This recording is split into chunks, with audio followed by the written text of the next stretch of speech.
I think the travel industry has a responsibility to be a positive force and change worlds. And part of that is reminding people that actually travel is a privilege, not a right.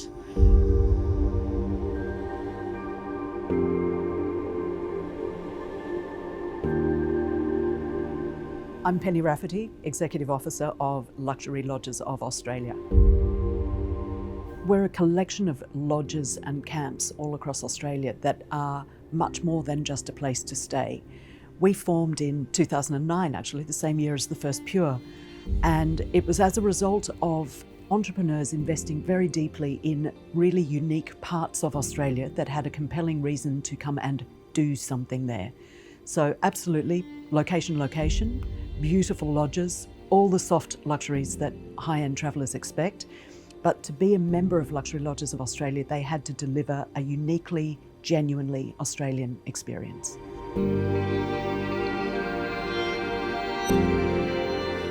So we've clearly had a really tough summer, and with bushfires.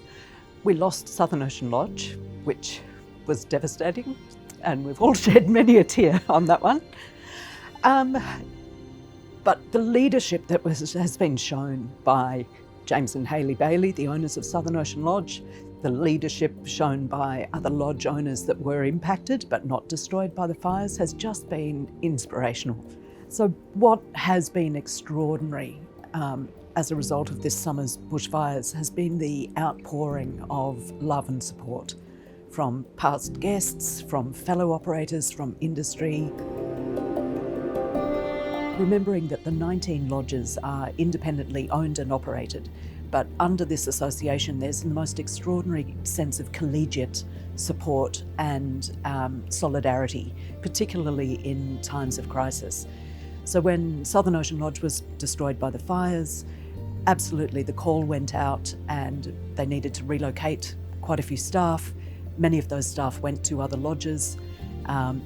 Sapphire in Tasmania did a package straight away. For the next 100 bookings, they made a $500 donation to Kangaroo Island's Wildlife Recovery Fund.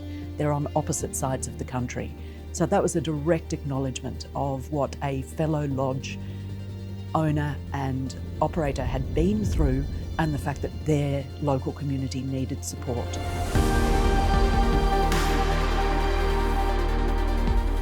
In terms of regeneration and guest engagement, Emirates One and Only Walgam Valley are probably a great example. They've already instigated a number of activities for guests to actively engage with the regeneration of the Australian bush. They've got a seed bank of over 1 million seeds. They've got habitat restoration projects. They've got a head of conservation who's really active in making sure that guests are able to see and be part of that regeneration of the Australian landscape.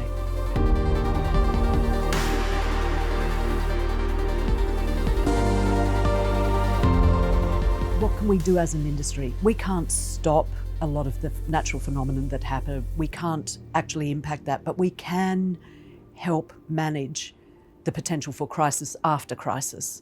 So in terms of the bushfires, there was a lot of media-fueled misinformation globally about all of Australia on fire. That was very, very damaging, probably much more damaging than even the bushfires for the industry, for the travel industry, and for many others. So what can we do?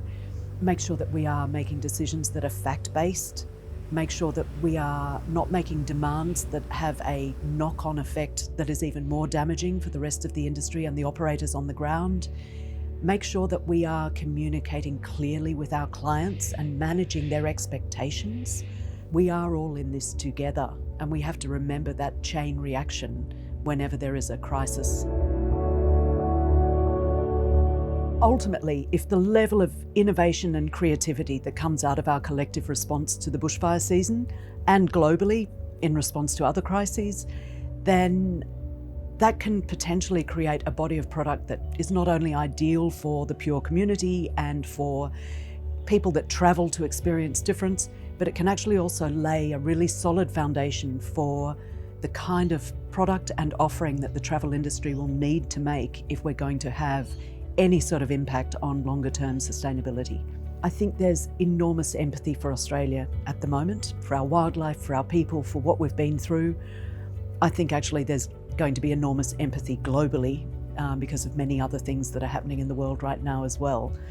But that tapping into empathy is a really powerful ingredient for travel and the kind of travel that the Pure communities seek, create, deliver.